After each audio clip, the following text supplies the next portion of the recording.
Welcome back to the SA Weekly Talk Show. Mike Callahan here with Cody Owen, my co-host.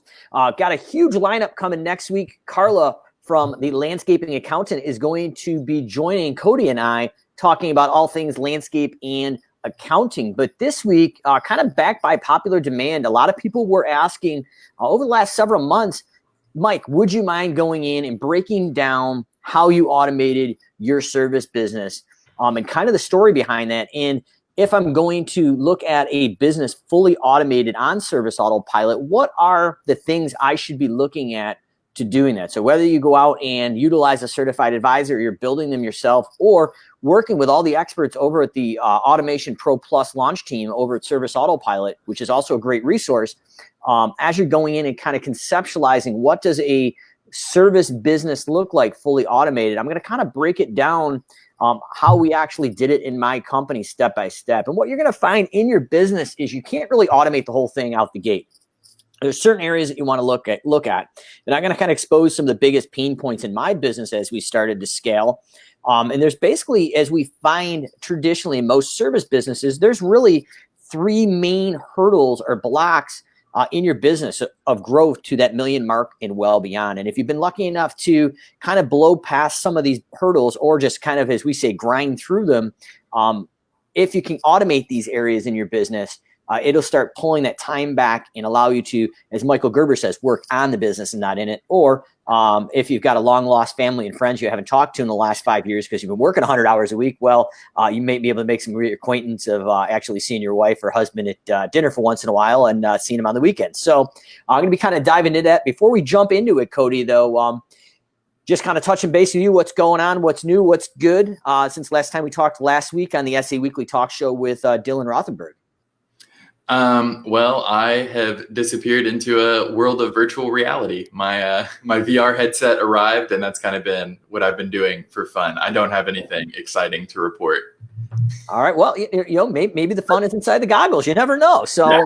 They were pretty cool. We'll have to give a little show and tell later in the show today. But and if you're watching the podcast or listening to the podcast, you may want to tune into this one live, so you can see this apparatus that Cody is purchased off of Amazon or wherever he got that thing. But be a little teaser for later. But very, very cool technology investment by the young millennial here. So as we pop this out here, I'm going to kind of flip it around here so we can probably get the best view of the deck here. And what we're looking at here is basically my journey from beginning my lawn care business approximately about 25, 26 years ago, and the story behind it. So the idea here is that the business that I actually started, if you haven't heard the story, I'm going to give you a quick 2-minute rendition, but the business I started in high school through college basically had revolved around me as a single point of failure. And that business literally would have crumbled if I left for a day or two at a time or even a week at a time for vacation. I was constantly tied to this business.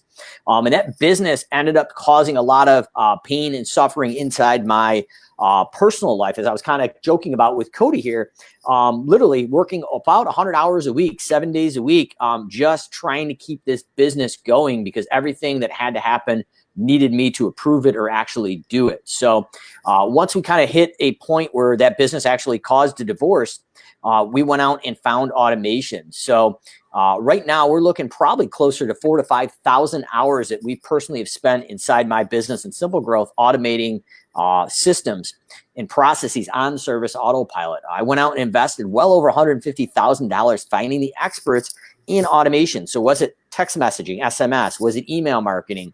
Was it upsells? Whatever that was, we went out and literally I flew around the whole United States over a 5 to 6 year span and actually Canada to understand how to make the best decisions in an automation and how to build them out as we hit each pain point. Also, if you haven't seen it, author of Callahan's Corner in Snow Magazine and Landscape Magazine, and obviously SimpleGrowth is a certified advisor with Service Autopilot. But that's really not what today's about. Today is really going in and breaking down what a fully automated business looks like in Service Autopilot. So I'm going to just break down literally how we did it, how you can do it, And this should hopefully clear up a lot of the questions that have been coming in, especially with a lot of people who have either bought Pro Plus in one of the specials and haven't fully implemented, or you've just upgraded to Pro Plus, or maybe you're a brand new Service Autopilot subscriber, because there has been a massive influx of Service Autopilot users that have actually come in.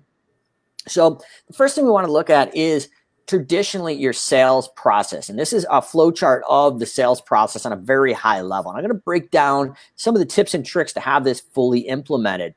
But as we always kind of do at SimpleGrowth, or even on the SA Weekly Talk Show, we really like to talk about workflow and standardization. We don't want to just talk about features and functions. We want to actually connect the dots, because a lot of times in any software, especially Service Autopilot, you may have a lot of these dots in the system set up, but they're really not connected in an optimal workflow. So that leads for inefficiencies or confusion for your office staff or yourself. So the thing you really want to first do is go out and create an estimate request form. And that's going to be under the marketing tab in Service Autopilot. Now, we've got two different options. We've got a V2 option and we've got a V3 option. So what I'm going to recommend for best practice at this point, V3 forms, in my opinion, are show ready. Now, when Jonathan Petroshnik, the co-founder of Service Autopilot, made a video several months ago, he was talking about how they're continuing to evolve V3 and some of the things are building on top of each other. So some of the things may not be show ready, but they're there so they can foundationally build upon the next features that are going to be released when they make the next V3 release. So I highly recommend using the V3 form for your estimate request. And there's several reasons why. And the main reason is going to be it's going in to do duplicate checking, and we can have some logic built into that V3 form based on different decisions and things they make in there. But at a bare minimum, whether it's V2 or V3 form, you want that on your website. And what that's going to do is when the consumer enters their name in and selects what service they're interested in, it's going to automatically enter them into Service Autopilot with no double entry. And that's why I'm recommending a V3, because it's going to do some duplicate checking, Cody. And that's going to make sure you have a clean database. Database hygiene is a lot of things we talk about here. In addition, I'm going to recommend you going into a bot similar to Facebook Messenger and connecting that automated estimator bot or chat bot on your website and your social media platforms. And what we've done in my business is created a sync with Facebook Messenger and Service Autopilot. Nice. And we can now automatically enter those leads and clients through social media and your website automatically in the Service Autopilot and trigger all the things we're going to be talking about here. And then the other thing we did is we created an office entry form. So I would call this kind of like your master form, Corey or Cody. And what this allows us to do, Cody, is go in and get all the right information in there. So when somebody calls, it creates a standardized intake. So how do they hear about us? What services they interested in? So no matter who is working that office phone, we're getting the data inside the software the same way, in the same predictable fashion. And it's going to start triggering these automations. So the first thing right off the bat, Cody, is we're looking at the website estimate request with some logic built behind it, entering them into SA, hopefully tying into Facebook Messenger and social to get them into SA, and a standardized phone intake form. Obviously, I don't want to go through this whole thing and kind of preach, but any thoughts or comments before I kind of really dive into the meat of this?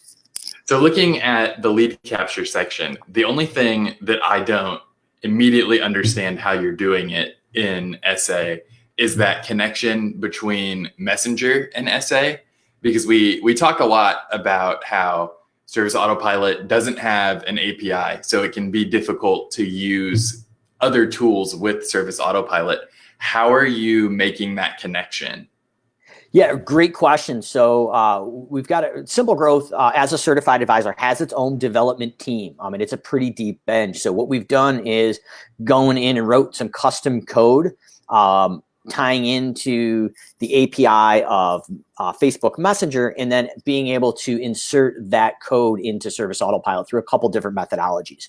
Okay. That's why we're also recommending that V3 form, because that V3 form now is going to do duplicate checking based on certain criteria of basically, there's many combinations, but let's just say real basic, first name, last name, and email. So if that combination comes up, wait, they're already in the system. Let's append the new information into the existing lead or client.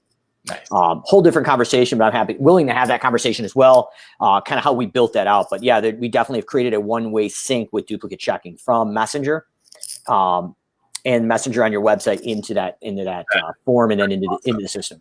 So yeah, it's been pretty good. I mean, we've probably got well over 100 SA users already using that process, and it's been very popular. So the main thing here now is what we've got somebody coming off your website or somebody coming from your office here, or even from Messenger. But the first thing we're going to do is we're going to automatically fire off a thing called a lead letter. And the lead letter is the 5 or 6 main reasons why your business is different and why people want to work with you. So immediately we're going in and differentiating ourselves from our competitors. Now, what we can do, or if you're doing it yourself, is we can also tie into another product that is integrated with Service Autopilot called SendJim.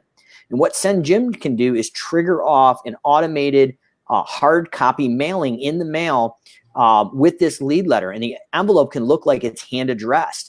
So now we're not only just sending the lead letter automatically in email, but we're sending something hard copy in the mail. So this would really be something of importance if you're doing like a design build per se, because it's a higher, $50,000, $60,000, $100,000 job. And you probably have to schedule 1 or 2 on-site estimates and proposals before you actually get them the estimate. So now they can physically grab something and hold it. And there's an emotional connection when they get that lead letter in the physical mail. And that reinforces why you're different than your competitors. So before the estimate here, we want to go out and do a thing called short-term nurturing. What this is all based on is life cycle marketing. So life cycle marketing was applicable 8 or 9 years ago when I started to automate my business.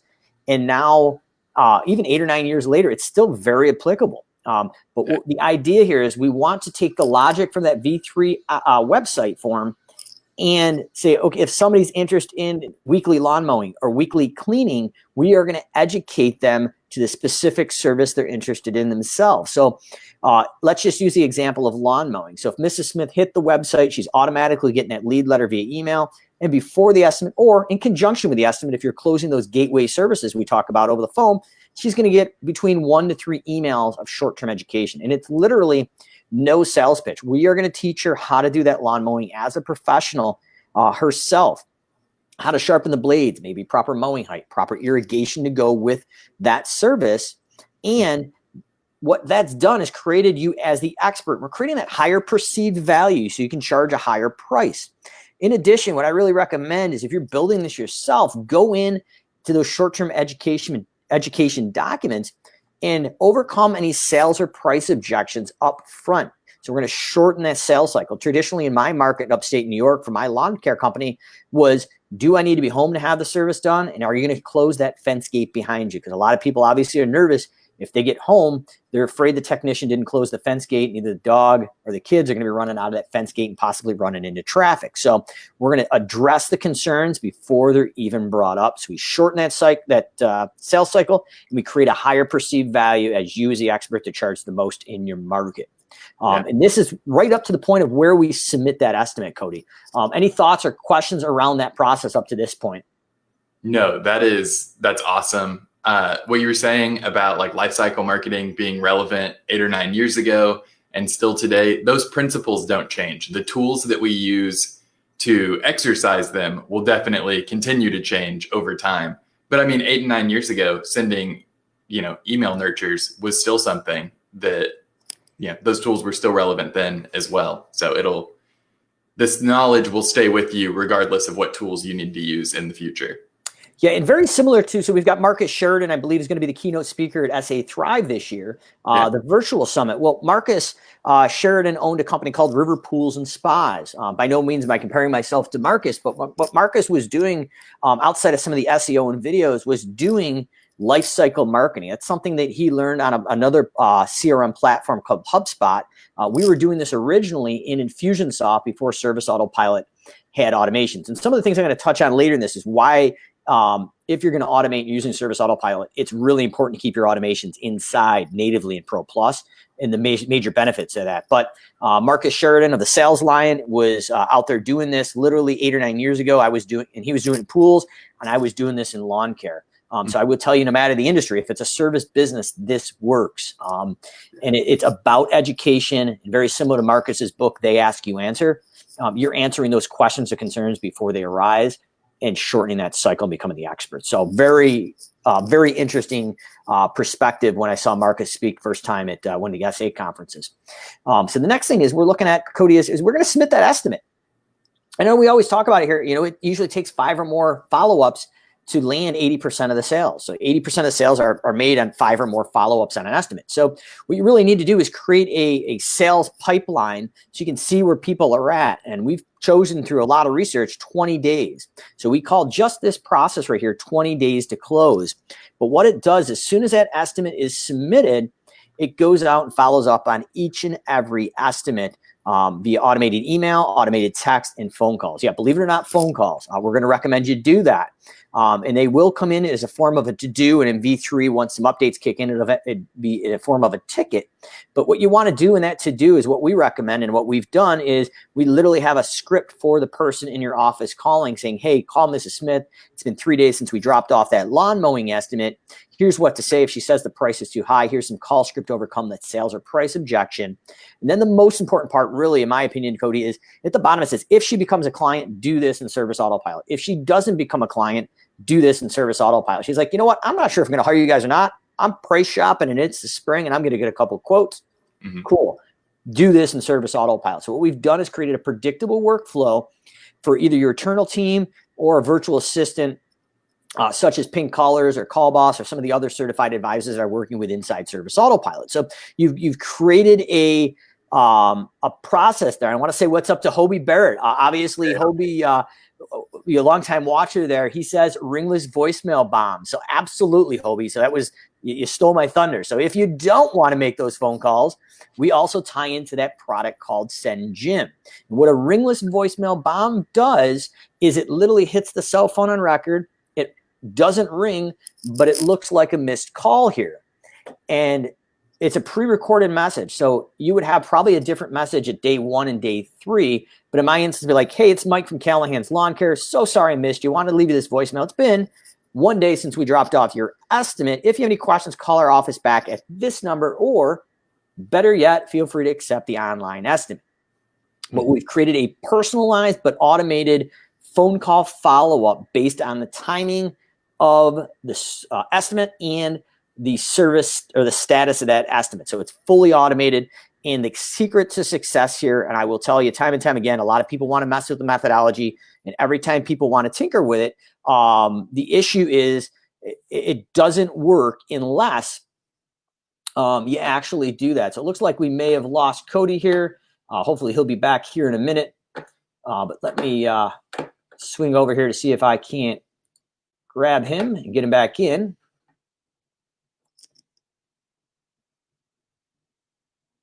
And we'll see if Cody joins us again. But going back into that, so the secret to this success is if you're building this yourself, you want to go in and alternate it via automated email, text, and phone calls. And if not a phone call, a ringless voicemail bomb tied into the integration with Send Jim. It's those different mediums that are going to be successful. When people say they don't want to make phone calls or they don't want text messages, it really depletes the effectiveness of this 20 days to close process. So if you're building it yourself, highly recommend that that's where you go with it. Now, the next thing that we're looking at here is an estimate process here. And it looks like Cody is back in action. All right, so perfect. We got the kid back. I nudged the cable in. That happened. So, Cody, what you missed here is we're talking about the process and the ability of 20 days to close, the automated estimate file. The secret is different communication channels via text, email, and phone call or ringless voicemail bomb. So now that we hopefully have won that estimate right here, we want to automatically trigger a welcome and wow sequence. And that welcome and wow sequence, just like Jonathan Potoshnik of the Lawn Care Millionaire talks about a lot of it, and something that I adopted in the early years as well, is requiring a credit card on file to have service. So the welcome and wow sequence is an automated email that automatically triggers. No one in your office has to do anything, but it welcomes and acclimates the new customer to your service business. And then it also uses a Clarent PCI compliant credit card form where we capture that credit card form. So those credit cards are secure, they're tokenized, and then Clarent takes care of that. So those are the things I would recommend in the initial welcome and wow.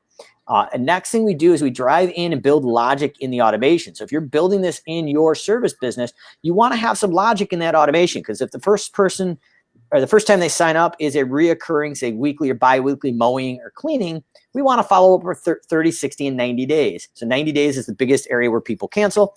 And what we've done is made a very personal looking email. So this is another kind of expert tip I'd like to share is automated emails are great, but they probably shouldn't look automated. So we want a plain text email. They're going to deliver better and make it personal. So the way we built this out in our process is it looks like it's a personal email coming from somebody in your office, just checking in and touching base.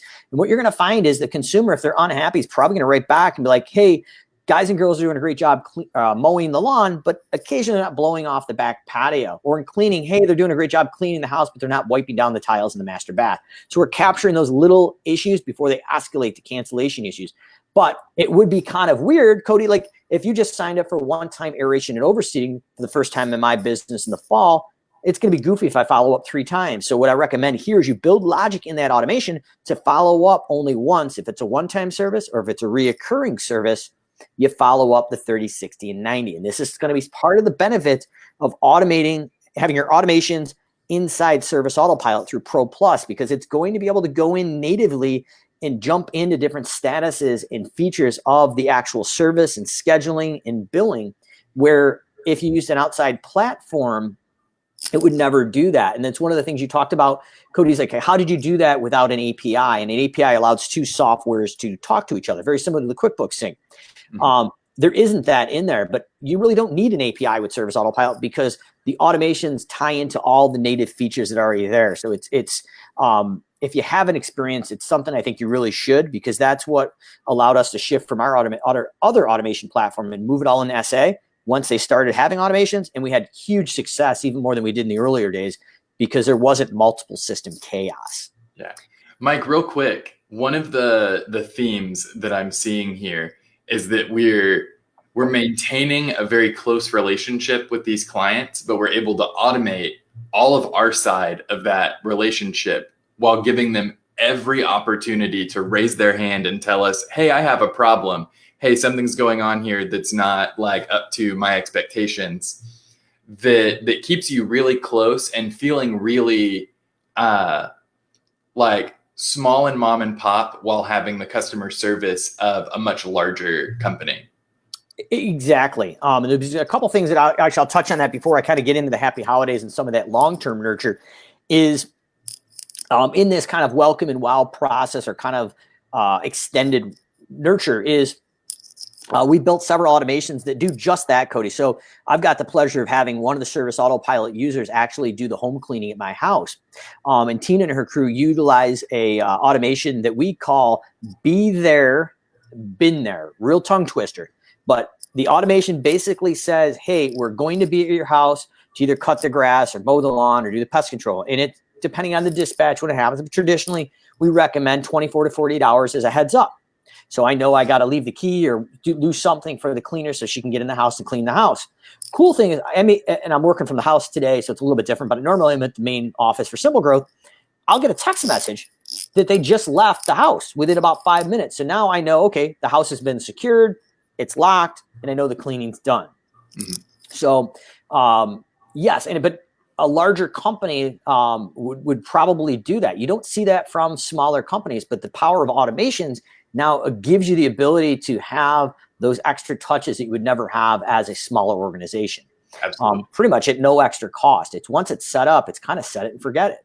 The other big one that I really like is we call it NPS to social review. So this is something you can definitely build out yourself. But when you do it NPS to social review, you're probably gonna have 2 different ways to trigger it. At least that's the way we tackled it. So you can have it automated, once a quarter, once a month, or you can manually just dispatch. But what it does is it literally goes in, it does an NPS score. So it's a 1 to 10 ranking, and like, hey, how happy are you, or how likely are you to refer us to your friends and family? And a promoter is going to be that 9 or 10. So what it does is, you're 9 or 10. What it does then is kicks you into another communication with email or text, depending how you set it up, to actually push them out to social review. So it's going to go to your Google, your Yelp, your Facebook review. Mm-hmm. If it's an 8 or below, so a neutral or detractor, it kicks it back to your office and allows them to know, like, hey, you've got some people that may be at risk. You want to go out and actually try to get them up to a promoter. And what we've done is actually created processes around that automation that actually reports out in their new report center. And you can visually see all the people grouped as promoters, neutrals, and detractors, and all their comments, and actually see a pie chart. So you have a visual representation of where is your customer stat right now based on the time of the season and the actual response. So these are things that we would never be able to do, especially till we hit scale. But now the power of automations, once it's set up, continues to do this and has that personal touch that you're talking about, Cody. Absolutely. So the next thing is happy holidays. Sounds a little corny, but I will tell you, people enjoy it. So what I suggest doing is going out, educate them around that holiday, and just wish them a happy holiday. It's just a nice touch. Newsletters, a lot of people balk at newsletters. Like, oh my gosh, like they're old school. We don't do it. I like to take the look as in a newsletter is more of a long-term nurture. It's education with a very soft upsell based on the time of season. So as we're going into the winter months, we may be talking about ornamental pruning in the lawn care industry. So the proper types of cutting, the timing, and how to do it, and educate the consumer to do it. It's just a free give. But at the bottom, if you do that service, by the way, if you need some help, click here to request an estimate or ask for some help. Very similar in home cleaning. Maybe we're going into the holiday season. We're talking about fridge clean outs, stove clean outs. What's the proper technique? What products do we use on the inside, the outside of the stove? We're probably not using chemicals on the inside of the fridge. I mean, so we're talking about what best practice is. And then you can say, hey, by the way, if you need some help with those services, we're here. But the idea is a newsletter is just providing consistent education month in and month out of what should be going on in their home or out the side of their home in the yard, depending on your industry. So we educate what they should be doing in the month in advance with a soft upsell. Nice. Now, the next thing here is this was kind of a new thing that we figured out in automations in the last 12 to 24 months. But we figured out, kind of like you said, Cody, we want to have a personal conversation with these people where they're at, but have it automated. So the conversation that we're having with someone who isn't a client, like a lead or a canceled client versus a customer, is potentially a completely different conversation. So what we've done is segmented our pipeline of communication for leads and clients separately. And that allows us to send out special communication, promotion, or tips based on where they're at in the customer life cycle. Yeah. Very meaningful. Now, obviously, if we haven't won the estimate, we've lost the estimate. So our first take at this, which I think is still very applicable, and I'll tell you why I kind of lean more towards an upsell model now. But originally, what we call these guys here is service automation. So very 100% lifecycle marketing. If you had a lawn mowing customer, they were either a lost estimate for lawn mowing, they were a canceled lawn mowing, or a client of lawn mowing, or someone who needed a renewal or reminder if you run year round for that service without contract renewal. And we were able to go in and talk specifically to the service, whether a lost, canceled, or needed renewal, or a reminder that we're coming back out after the slower winter months that died down a little bit. Mm-hmm. Very applicable. But what we came up with is the upsell model. And the upsell model literally kind of came out of Callahan's Lawn Care. When I was acquired and Callahan's was bought out, we needed to have, I believe it was about an 80% re-sign on rate, basically contractually, to get the final payout for the business being acquired. So what we did at SimpleGrowth is we kind of opened up the gates a little bit and said, okay, if they're in my database and I'm trying to renew my lawn mowing contracts, if they don't have lawn mowing as a service, they don't have an open estimate for lawn mowing, or on a waiting list, the upsell would go out and sweep through your whole entire database, not just your clients, and upsell that service. So predominantly, there's about 5 or 6 times a year you probably want to do this. And you want to do about a month or so in advance of that season. So the big one that's kind of right now in the middle of is aeration and overseeding, or holiday lights, or potentially snow removal if you're in the Northeast. But what we're finding is when we did this with Service Autopilot clients, and you can see on the Facebook page in the users group, if you're a Service Autopilot member, is people are getting 70 or 80 estimate requests in 2 to 3 hours. A lot of times people will actually call us if we help them with this and say, hey, stop the second or third communication because I'm booked for the whole entire fall. Like I'm at capacity. But the idea here is through a very soft upsell based on where they're at in the customer life cycle that allows us to have a very specific message. The biggest mistake you can see, and a lot of people who are just getting the automations, and it's a rookie mistake, and I made it myself until we really adhere to lifecycle marketing, is that you may shoot out a lawn mowing upsell or fertilization upsell to everybody in your database, including the people who have already signed up. So what that does is causes confusion Yeah. Probably going to cause some issues for your office. But now the blanket's been pulled back, the cover's been pulled back, Cody, because now they know it's automated. It's an email blast, where the difference, in my opinion, between an automation and an email blast are significantly different. If an automation is built with logic and understanding of the customer lifecycle with segmentation, that's where you're going to win. And some of these emails, and I'm going to show you one here in a minute, we wanted to make them look personal. Before I hop into that, Cody, any questions or thoughts up to that point? Mike, this is awesome. This is taking everything that we know is true about marketing, putting it into Service Autopilot, getting Service Autopilot to work for you to free up all of this time. I mean, most of these things your office staff couldn't even do if you asked them to and gave them, as much time as they wanted. There's only so much time in the day. You can only do this for so many customers. Yeah, and I think I'm glad you hit on that here. Is the point of automations is not to replace people in your office. It is truly to take the monotonous and repetitive tasks that nobody likes doing or you don't have time for, and allow the higher, $20, $30, $100 an hour jobs to go to the actual people in your office. And if there is a manual task like a phone call, it puts accountability and creates predictability. And I'm glad you touched on that, because that's the biggest concern. But if you looked at everything on this screen here, Cody, what I would say is, if you're a company from about 750,000 to about $1 million is what I find, or above, that process right there, if you were to do it all manually in the peak season, will save about 35 to 40 hours a week of manual process in your office. Yeah. So it really does. And everybody's stress level during busy season. It's going to improve just the quality of being in the office, because everybody's not going to be running around like a chicken with their head cut off. 100%. And then the other thing too is, I made a video about it on Callahan's Corner there, where we answer a lot of Facebook questions live, every day or every other day.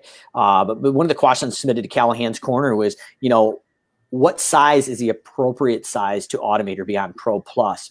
And obviously there's some gray area, but I would say, working with well over, several thousand clients now, through Service Autopilot and SimpleGrowth, I see a benefit of where you're going, probably around that 250,000 mark and beyond. We used to think it was around $500,000, but what you kind of see here is that level 1, 2, and 3. We've kind of chunked out this part here for a smaller business, and then a little bit larger business goes up to the end of 20 days to close. And then when you kind of get into that process, then you open it up. So we kind of basically call it level 1, 2, and 3. And if you're building it yourself, that's where I mentioned the front of it. You don't want to try to automate the whole business. Tackle the biggest pain points first, and then sequentially build upon that. Yeah. So that's where I'm saying, you don't have to be $1 million, $500,000 business to benefit from this.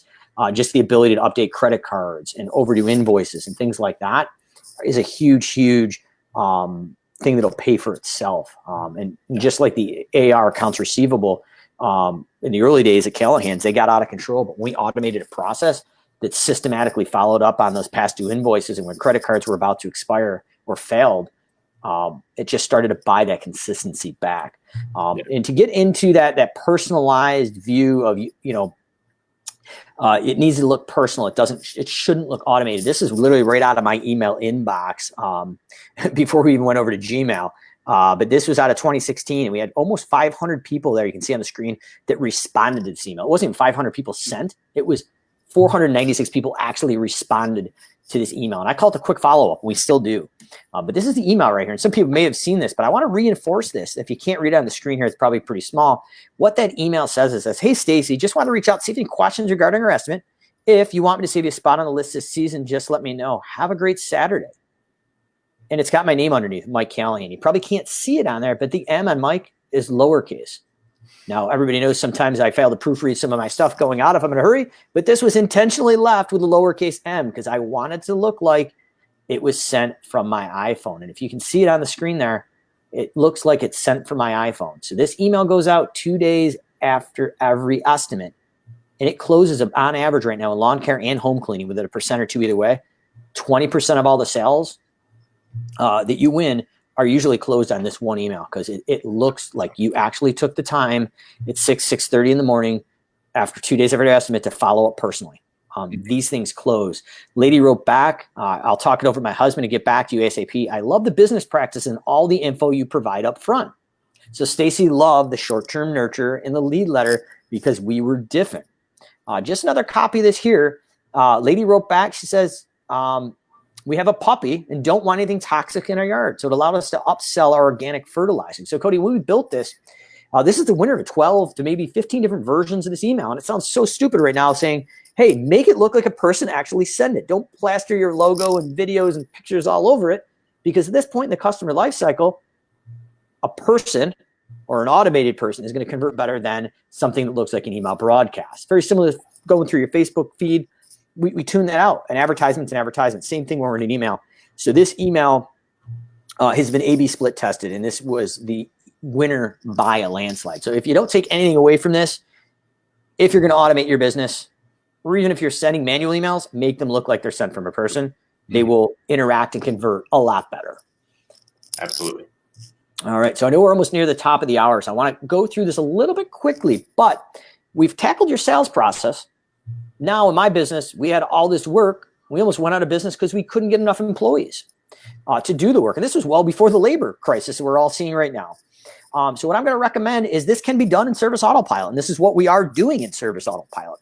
So the first thing we want to do is create a hosted landing page. That's going to be your V2 or V3 form and an office entry form if they come into the office. So I'm going to recommend is the way we tackle it is English and Spanish, not textbook Spanish, street Spanish. There was a huge shocker that the textbook Spanish application didn't quite convert the way we thought it would. But once we put it in more of a street Spanish that flowed, people filled it out and it worked.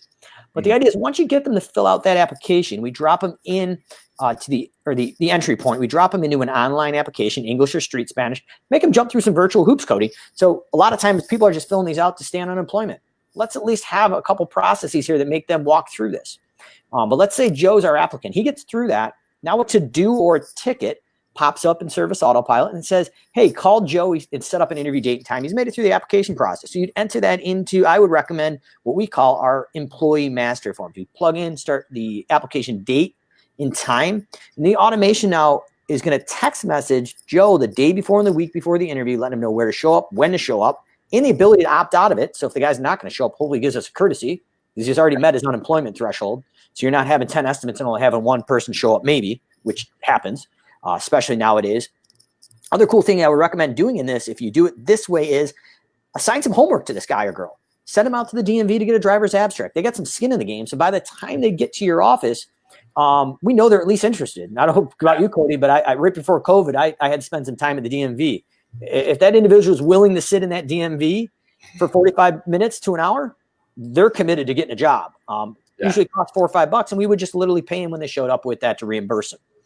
What we're going to do here is create a standardized interviewing package, 5 or 6 main questions that you're asking every applicant.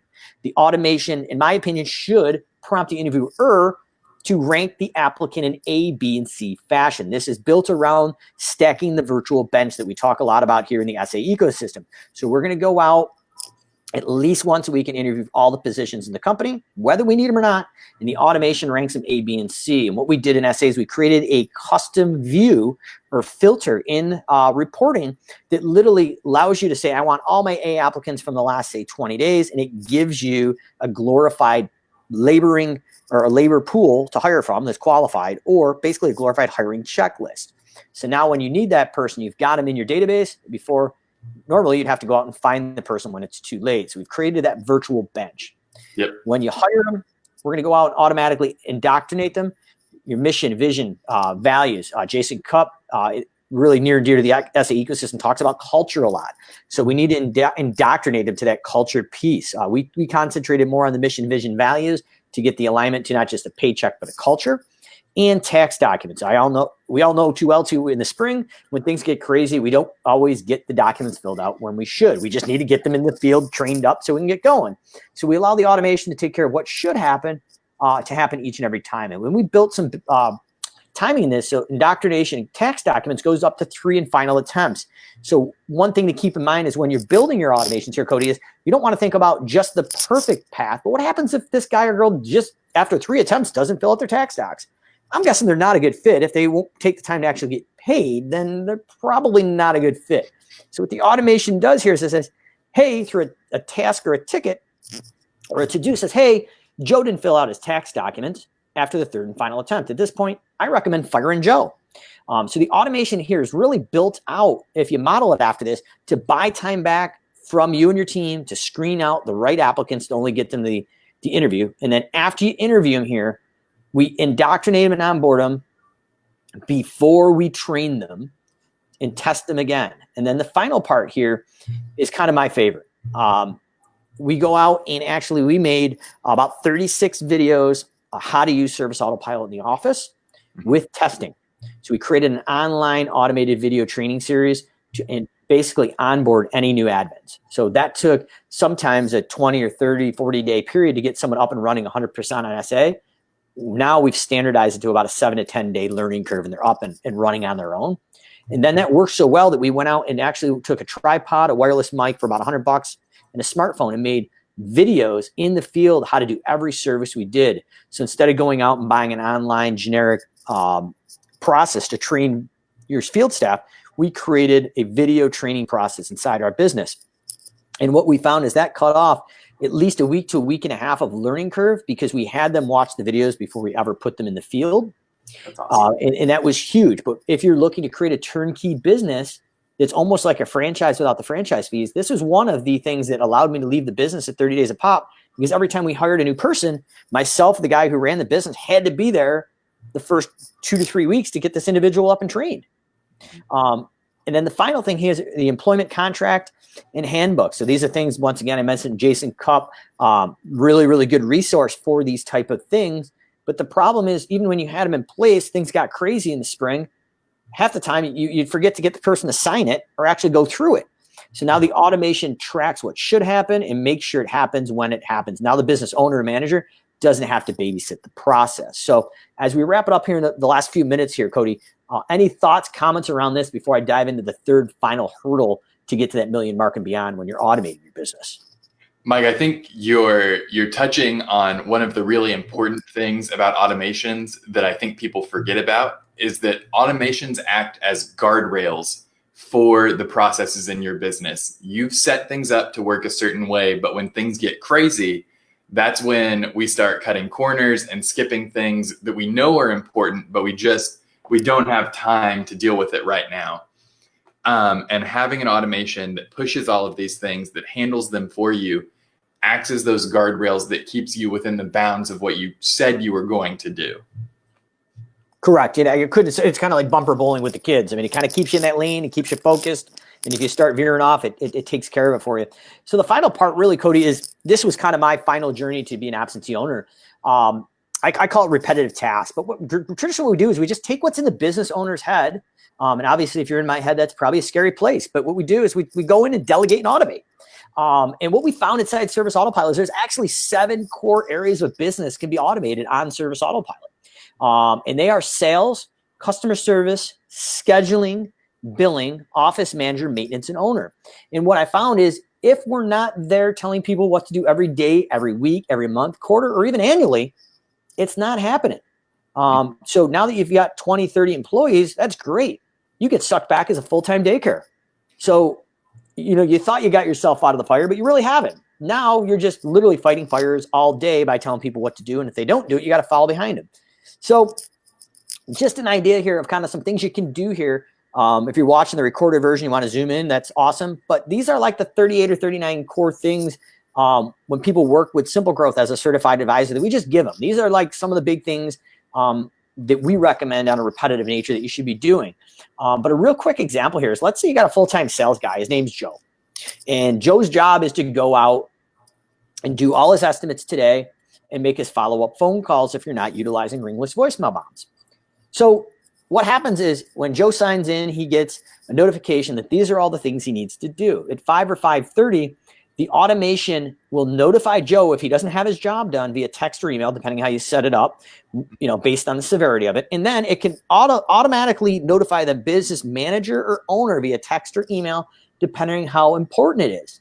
So what we do is we allow the automation to handle the delegation of repetitive tasks with a deadline and instructions And if it doesn't happen, it notifies the person responsible and escalates a person to come in physically to manage the process. So we're leveraging the power of Service Autopilot to do this. And a quick story is actually, Cody, when I was at GIE with you and Bear and a bunch of the Service Autopilot team, when I had Callahan's, that the gentleman that ran Callahan's had a repetitive task to do to winterize all the fertilizing tanks for the Northeast, because after a certain point, things get cold and they freeze and the tanks would blow up. But inside that repetitive task, he had a grocery list or a shopping list of the things he needed, materials. So how many gallons of RV fluid per tank, written instructions how to do it, pilot's checklist, and the manufacturer's video all embedded inside this. So everything he needed to know was inside that too. So now the information and everything was relying on what was in the software, not as me out on the floor of GIE out in the middle of Kentucky. So my phone didn't ring because the guy knew what he needed to do. He knew how to do it. And he had a video and the pilot's checklist. And by the time I got onto that plane that Friday night, if it wasn't done, literally that was the day, I would have got a text message saying, dude, you better get back and winterize some spray tanks. But that's the power of automations and what we're looking at here and how we want to dive into that. And I know we've been talking a lot about just automations. I want to be conscious of the time here with your top of the hour here. But in the last 2 to 3 minutes, Cody, I want to hit on some other things because I think a lot of people assume that it's the automation they need to build themselves or help with the launch team or off the marketplace, some of the free ones, the paid ones, all that. But there is automations that are built inside Service Autopilot that are just part of the system. So the automated part of invoicing on a daily, weekly, or monthly basis, depending how you have the system set up, those invoices automatically generate for you. And if you have a QuickBooks Sync online or desktop, it automatically syncs and creates those invoices in QuickBooks. So natively, Jonathan and John, the founders of Service Autopilot, had this vision of what a service business software should look like even before we actually had custom automations. And then the last thing I want to hit on here is this is just a snippet out of my KPI demo, so key performance indicators. And the thing that has been bothering me as of late, Cody, is a lot of people are talking in the Facebook groups right now, industry-specific lawn care, a little bit in the cleaning industry, more lawn care right now, because we're thinking about renewing contracts for next year, is that we should raise our prices by $2 or $3 a cut or as a percentage across the board. So I've got 2 sample clients here directly out of a job costing report. And if you're in SA in the report center, it looks like a little toaster icon. You can download this and bring it into Excel or Google Sheets. But this lawn mowing was a $54 cut. And the actual revenue per man hour was $54.28 and $60.31. So on average, we generated $57.30 per man hour. And this is literally from the mobiles or somebody printing them out and manually typing them in the SA. But this is the real deal, Cody. These 2 jobs on average generated $57.30. So if we're making $57.30 and we're going in and saying, you know what, in 2021 or whatever time you're watching this video, next year we're going in, we've met with an industry consultant and we know we need to charge $60 an hour. So we plug that in this sheet.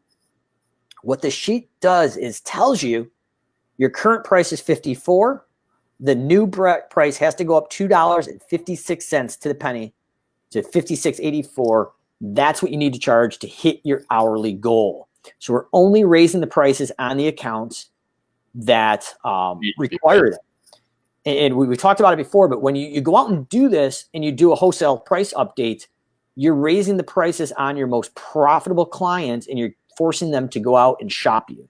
Yep. And you're raising your prices on your least profitable clients, and they already know they're getting a deal, so they're staying with you. So in essence, what you've done is just taking your most profitable clients and alienating them. The cool thing is, like, if you plug this number and made it 50, and we're making 57, when the sheet updates, lo and behold, you don't have to change that price. So very similar to Jack Welch only raising or getting rid of the bottom 10%, we can do this in Service Autopilot. So this is the manual approach, but here's something kind of cool, Cody.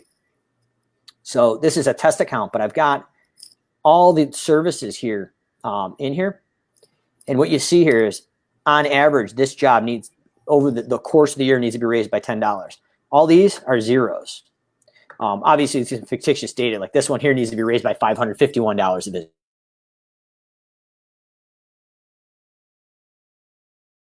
Know it. But the idea here is you can build job costing reports and put in that variable of 50 or 60 bucks an hour and then automate it.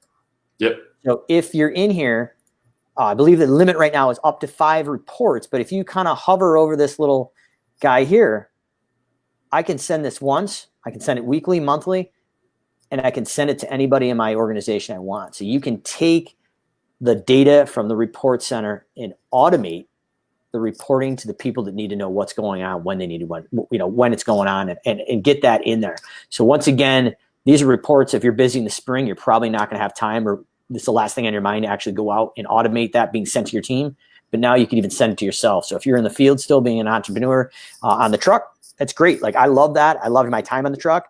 But man, would it have been cool, Cody, if I could have got that once a week or daily to know how did I actually do the day before to keep me on point. So that's kind of all I got for you today, Cody. But it just, a lot of people have been asking about what does that service business look like fully automated. And in my opinion, that's it. And some of the stuff is already automated in Service Autopilot without you doing anything, but they've given you such power between the report center and automations now to really go out and just dominate your competition. Absolutely. As always, great stuff, Mike. These systems, if you're able to implement them into a service business, will help you, like Mike said at the top of this, move from working in the business to working on the business. And that's where we want to end up. Yeah, and I'll just throw it out there too. As a certified advisor of Service Autopilot, right now we're not going to be doing it for much longer, but we are still offering a free audit of Service Autopilot. So if you want to hop on a call with myself, Dylan, or anybody else in the SimpleGrowth team for a half hour, no charge, just to help the ecosystem getting ready for the end of the season, going into next year. If you want to drop us a call or just hop on our website and in the website chat, simplegrowthsystems.com, we're going to give you a 30-minute free audit. There's no pitch, nothing like that. It's just literally, this is what we see, and based on your goals, these are the pain points I would hit first. And some of it may not even be automations. It may be pricing matrix, custom fields, lead sources, whatever that is. But Dylan and I, who both have run pretty successful 7+ figure businesses amongst, and the addition of the SimpleGrowth team, we built this audit predominantly for Service Autopilot users just to be able to get the most out of the system. And a lot of the things when people hop on there aren't aware the system does it. So we just show them where it is, and hey, here's a video how to do it yourself. So trying to still pay it forward before things get crazy in our crazy sales season here coming up. So appreciate it, Cody, once again. SA Weekly Talk Show coming at you live, 1 p.m. Eastern, 12 p.m. Central, every Friday. Going to have Carla from the Landscaping Accountant coming on next Friday, the 18th. We'll see you there. Once again, Cody, appreciate it. And I believe there's still a short time left for SA Thrive, the virtual summit. Special ticket. I believe it's $100 off. Prices go through, I believe, the end of September. Okay. So if you have an email in your inbox that says otherwise, it's correct. Absolutely. Make sure you grab those. I know they've been selling like hotcakes from what I heard from the SA team. Myself, Martha Woodward, obviously Marcus Sheridan, the keynote of the Sales Lion, amongst a whole bunch of other experts from Service Autopilot, Clarent, and other industry experts. So I think the full speaking list just keeps evolving as it's been being released now. So look forward to seeing you next Friday. Cody, once again, thanks, buddy. Thanks, Mike.